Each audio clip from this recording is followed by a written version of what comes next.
Although he passed away more than 30 years ago, El Santo remains an instantly recognizable cult figure in Mexico and around the world.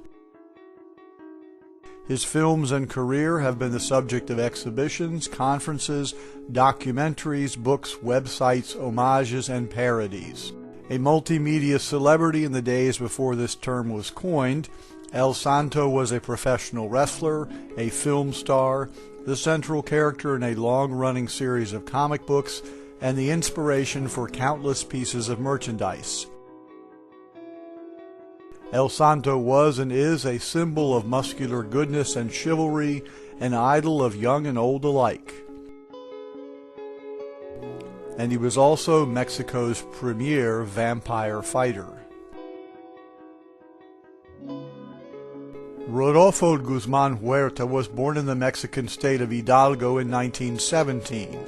He began his wrestling career in 1934 and appeared under the name El Santo for the first time in July 1942. Guzman quickly became successful in his new identity in the ring and with the fans. Professional wrestling reached new heights of popularity among the general public beginning in 1951, when matches began to be broadcast on Mexican television. In 1952, a new Mexican comic book hit the newsstands, Santo el Enmascarado de Plata. The Santo comic book was an immediate success, selling nearly 1 million copies each week. The publication continued until 1980 in Mexico, and reprint editions were published throughout Latin America for several more years. The comic book's creators used the character of El Santo the wrestler as a foundation for their superhero, overlaying it with elements borrowed from other comic books, films, and literature. Comics historian Armando Bartra wrote, Jose G. Cruz began to enjoy himself with his character and had him travel the world through strange places and dimensions, meeting fabulous and terrifying personages such as the devil himself. In the late 1950s, El Santo began to appear in motion pictures, first in 2 features shot in Cuba, then beginning in 1961 in the Mexican film industry. In his 2 Cuban movies, Cerebro del Mal and Santo vs. Hombres Infernales, he has little or no personality. However, by his next film, Santo contra los Zombies, elements of his comic book persona, as well as facets inspired by other superhero comic books and films, began to emerge. Santo is depicted as a famous professional wrestler and a noted crime fighter working with the police. He even has his own laboratory.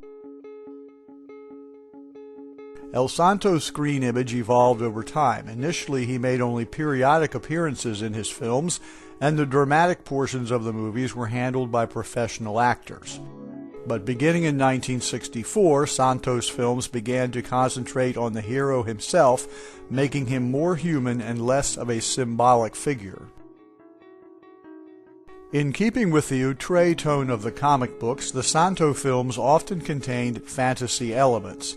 In fact, 75% of Santo's starring movies have at least some fantastic content. El Santo faced zombies, mummies, werewolves, Frankenstein monsters, aliens, evil robots, La Llorona, mad scientists, witches, and vampires. Especially vampires. Yo soy un hombre de ciencia. Toda mi vida la he consagrado al estudio. Nací en otro continente, en una región famosa por sus leyendas sobre monstruos y vampiros. Pero usted, que acaba de presenciar lo ocurrido esta noche, no puede ponerlo en duda.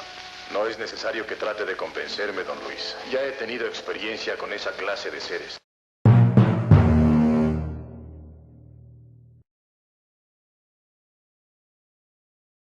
El Santo's first confrontation with vampires came in 1962.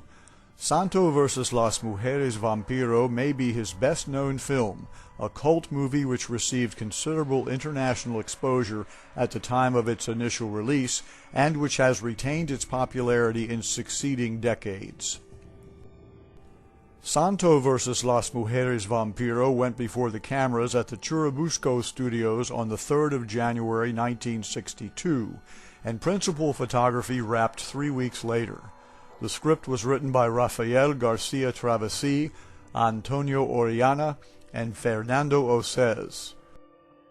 Ocez and Garcia Travesi in particular were crucial factors in the creation of the Santo filmography, writing 16 and 18 of the superheroes films respectively, and Ocez acted in more than 20 Santo movies as well. Santo vs. Las Mujeres Vampiro was sold on the presence of El Santo, and as a horror movie, and as a film with certain sexy aspects. The toga-clad vampire women are prominently featured in the title, the plot, and on the advertising. Although vampire women had appeared in cinema previously, including El Vampiro and El Mundo de los Vampiros, they were generally subsidiary to the primary male vampire. Santo vs. Las Mujeres Vampiro's female-centered vampire cast may have been inspired by Hammer's The Brides of Dracula, which had been shown in Mexico in the fall of 1960. But Las Mujeres Vampiro goes even further in its depiction of a matriarchal clan of vampires. The direction was entrusted to Alfonso Corona Blake. Corona Blake had previously directed El Mundo de los Vampiros in 1960, which probably led to his hiring for the Santo movie. Corona Blake's previous filmography otherwise consisted chiefly of melodramas, although he would subsequently direct Santo en el Museo de Cera and a handful of films in varied genres before retiring in the early 1970s. Although this was Santo's 7th film overall, only 2 of these movies had been released prior to 1962. So when Santo vs. Las Mujeres Vampiro went into production, Santo was not yet a major film star. This explains in part why his role in these movies is relatively limited. The dramatic cast stars actresses Lorena Velazquez, Ofelia Montesco, and Maria Duval, with Jaime Fernandez and Javier Loya taking the heroes' roles. Lorena Velasquez, although not a top-tier star, was a name performer noted for her smoldering beauty, and she had a vampiric past, having played the alien vampire woman in the science fiction comedy La Nave de los Monstruos in 1959. Velasquez would gain international fame for her performances in genre films, including 4 more pictures with El Santo, a recurring role as Gloria Venus in the Wrestling Women series, and appearances in various other fantasy films. Ofelia Montesco was another exotic-looking actress born in Peru who often played femmes fatales, while Maria Duval was a very cute performer usually cast in lighter fare. Jaime Fernandez, a younger brother of famed director Emilio Fernandez, was a solid supporting actor. Also in the cast are Augusto Benedico, who had played El Santo's assistant in the Masked Wrestler's 3 previous movies for Películas Rodriguez, and many other familiar faces, including wrestler actors Fernando Ocez, Guillermo Hernandez Lobo Negro, and Nathaniel Leon Frankenstein, who play the male henchmen of the vampire women. Because Santo vs. Las Mujeres Vampiro was shot at the relatively luxurious Estudios Churubusco, the production values are substantial, with excellent photography by Jose Ortiz Ramos and atmospheric sets. Alberto Lopez produced the film for Filmadora Panamericana. Lopez was the first Mexican film producer to sign El Santo to a contract, and they made 5 films together before Luis Enrique Vergara lured the superhero wrestler away in 1964. Santo vs. Las Mujeres Vampiro premiered in Mexico City in October 1962, 5 years after El Vampiro had made its cinematic debut. The film's popularity spread from Mexico around the world. The combination of a masked superhero and sexy women vampires was irresistible. Many spectators enjoy the movie for its undeniably campy aspects, but at the time of its original release, the film was also appreciated for its horror movie merits. While Santo vs. Las Mujeres Vampiro is arguably El Santo's most famous movie, it's certainly not his best, produced as it was in the period before filmmakers realized the masked superhero could carry a film on his own. K. Gordon Murray, whose theatrical and TV distribution of Mexican horror movies produced by Abel Salazar and others helped popularize the genre with English-speaking audiences, also played a part in bringing El Santo to the attention of audiences in the USA. Santo vs. Las Mujeres Vampiro became Samson vs. the Vampire Women, delighting uncounted thousands of television viewers over the next 6 decades. Samson and the Vampire Women. Deep in the bowels of the earth live the most savage and vicious of all women. They capture, they drain the blood from human beings to make themselves beautiful in Samson and the Vampire Women. These 2 blue marks close together on the victim's neck are what have me puzzled, Inspector. Besides that, we didn't find 1 drop of blood in the corpse. Why, you could swear that a vampire murdered the girl. Hey, now that I think about it, I'll bet those monsters were vampires, Doc. See mighty Samson set fire to the vampire's cave in Samson and the Vampire Women.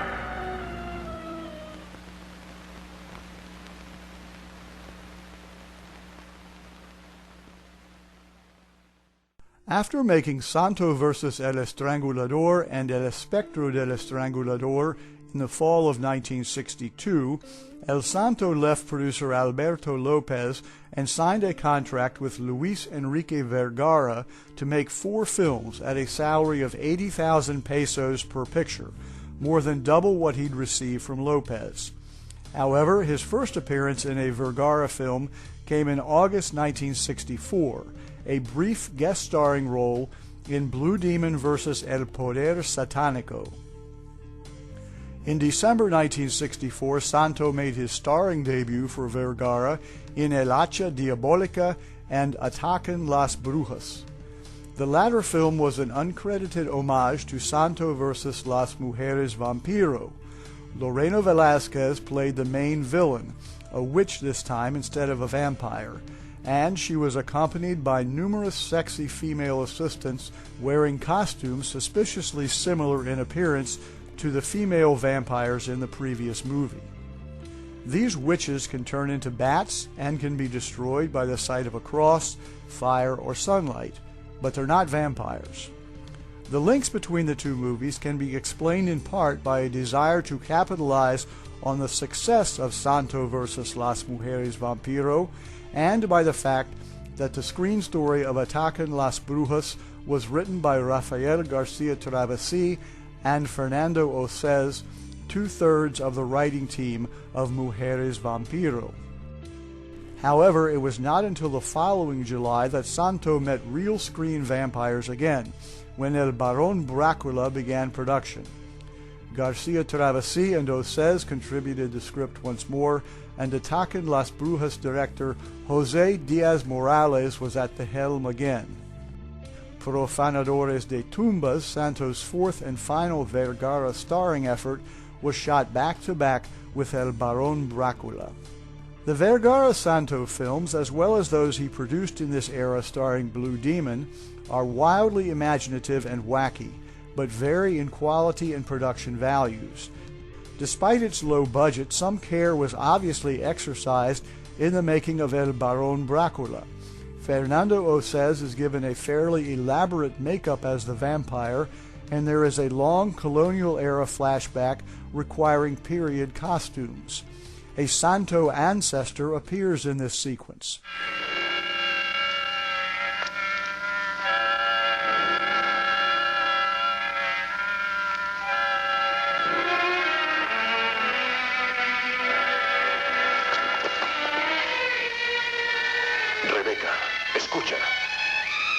Tienes que librarte de esa maldición.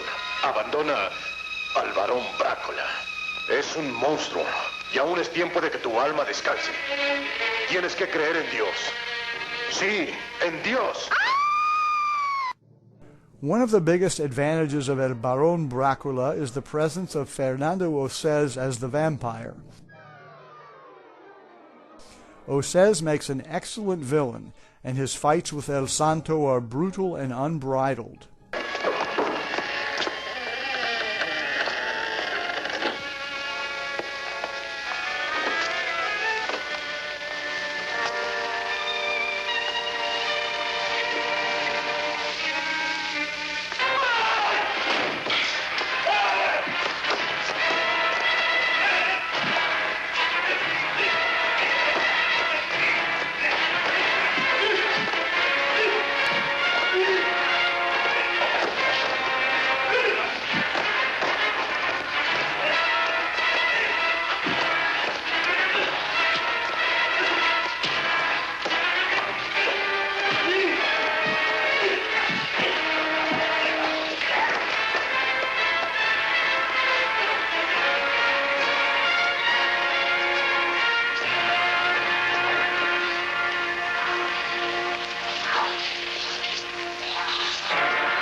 Sadly, El Barón Brákola is one of the few Santo movies which does not appear to have been released commercially on video or DVD. Existing gray market copies are mostly sourced from television broadcasts recorded on VHS tapes and are of notoriously poor quality. One final note about El Barón Brákola. This is one of the earliest El Santo movies which seems to have been shot in alternate versions with a tame all audiences rating for Mexican release and a version with added nudity for export. It's been reported that actress Ana Martín quit the film after learning about the nude scenes and was presumably replaced by Mechi Carreño. Carreño allegedly could be seen nude in export copies of the film. Of course, in El Santo's next vampire movie, there's no doubt about the existence of clothed and unclothed versions.